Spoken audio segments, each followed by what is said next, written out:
अस्सलामु अलैकुम दोस्तों, आप सभी का हमारे नोटबुक लाइफ यूट्यूब चैनल में तहे दिल से खुश आमदीद हैं।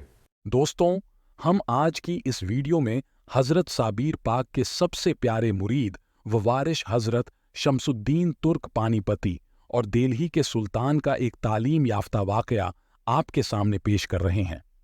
दोस्तों, एक वक्त की बात है कि दिल्ली के सुल्तान गयासुद्दीन बलबन एक जंग में एक किला पर फतह करने की कोशिश कर रहा था।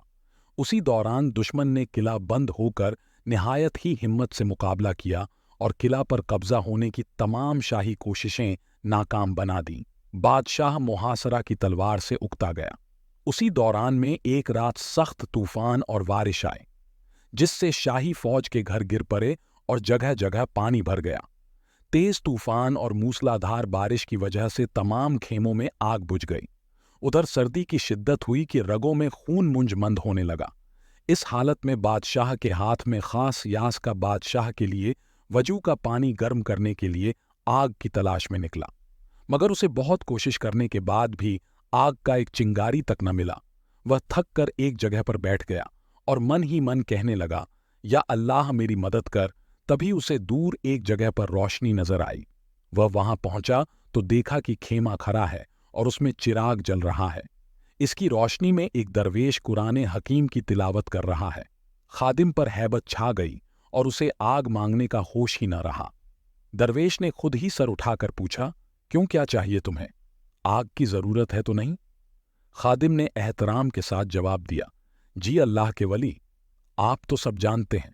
तो दरवेश ने कहा, जितनी आग चाहते हो बेधड़क ले जाओ। खादिम ने खैमे के अंदर दाखिल होकर एक लकड़ी सुलगाई और शाही आगदार खाना में आकर पानी गर्म किया। लेकिन इस वाकया से उसके दिल में बड़ी बेकरारी पैदा हो गई। नमाज़े फज्र के वक्त मशक लेकर फिर उस दरवेश के खेमा पर गया। देखा तो वह दरवेश खेमे में मौजूद न था। इधर उधर देखा तो कुछ दूर एक तालाब नजर आया। वहां पर वह दरवेश वजू कर रहे थे। खादिम एक घोषा में खड़ा हो गया। दरवेश ने फारिग होकर नमाज़े फजर अदा की और अपने खेमे में आ गए। खादिम तालाब पर पहुंचा तो देखा तो जिस जगह दरवेश ने वजू किया था वहां का पानी गर्म था।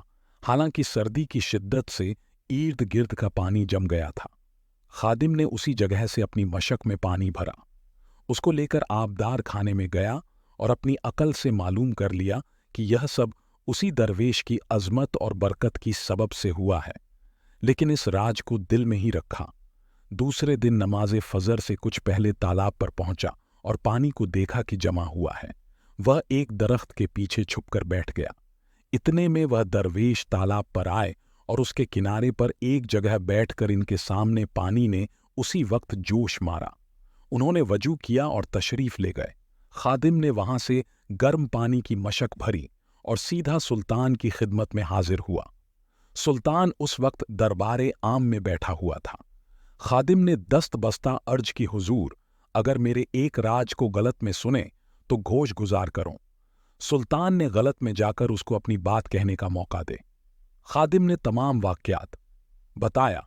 सुल्तान के घोष गुजार कर बहुत हैरान हुआ और खादिम से कहा कि कल हम भी तुम्हारे साथ चलेंगे तो मेरी ख्वाबगाह के बाहर ठहरो और वक्ते महीना पर मुझे जगाकर साथ ले चलना। जब रात हुई तो सुल्तान आरामगाह में चला गया और दरवाजा की कुंजी खादिम के हवाले कर दी। जब 2-4 घड़ी रात बाकी रह गई तो खादिम ने दरवाजा खोलकर सुल्तान को जगा दिया। सुल्तान मुसल्ला होकर बाहर निकला और खादिम के हमराह तालाब के करीब एक जगह छुप कर बैठ गया। वह दरवेश हस्बे मामूल तशरीफ लाए। पानी ने जोश मारा। उन्होंने वजू किया और नमाज पढ़कर वापस तशरीफ ले गए। सुल्तान ने पानी को हाथ लगाया तो गर्म था। वह बहुत हैरान हुआ और समझ गया यह दरवेश सिपाही के भेस में कोई मददे खुदा है। उसी वक्त खादिम को साथ लेकर दरवेश के खेमा पर पहुंचा। वह कलाम पाक की तिलावत कर रहे थे। सुल्तान एहतराम के साथ सामने खड़ा हो गया। यह एक अजीबो गरीब मंजर था। नाजरीन, हिंदुस्तान का सुल्तान जिसका हर तरफ सल्तनत कायम था, वह एक दरवेश के सामने हाथ बांधे खड़ा था और जबान से बात तक न निकलती थी। दरवेश तिलावत कुरान मजीद से फारिग हुए तो उनकी नज़र सुल्तान पर पड़ी। ताज़ीम के लिए उठे और सलाम किया। सुल्तान ने अर्ज किया कि ये मेरी खुशकिस्मत हैं जो आप जैसे बुजुर्ग मेरे लश्कर में मौजूद हैं। लेकिन इसके बावजूद अफसोस कि यह किला अभी तक फतह नहीं हो सका। दुआ फरमाइए कि आपकी दुआ से और अल्लाह के करम से लश्कर इस्लाम को फतह अता फरमाए। दरवेश ने हर पल अपने आप को छुपाने की कोशिश की, लेकिन सब बेसूर रहा, क्योंकि सुल्तान जो अपनी आंखों से उनकी करामत देख चुका था, किसी तरह न माना। आखिर उन्होंने दुआ के लिए हाथ उठाए और सूरा फातिहा पढ़कर फरमाया, इसी वक्त हमला कर दो, अल्लाह फतह और नुसरत अता फरमाएगा। सुल्तान खुश खुश रुखसत हुआ और लश्कर में पहुंचकर उसी वक्त किला पर धावा बोल दिया। दुश्मन ने बहुत जल्द हथियार डाल दिए और किला के दरवाजे खोल दिए। सुल्तान इस अजीम फतह पर सजदा शुक्र बजा लाया और दूसरे दिन बरहनापा दरवेश की खिदमत में हाजिर होना चाहा।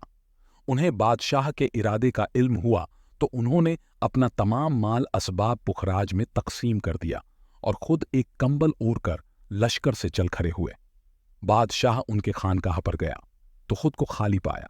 दोस्तों, यह दरवेश कोई और नहीं बल्कि ख्वाजा हजरत शमसुद्दीन तुर्क थे। वह शाही लश्कर से निकलकर सीधे अपने पीर व मुर्शिद हजरत अलाउद्दीन अली अहमद साबिर कलियर रहमतुल्लाह की खिदमत में पहुंचे।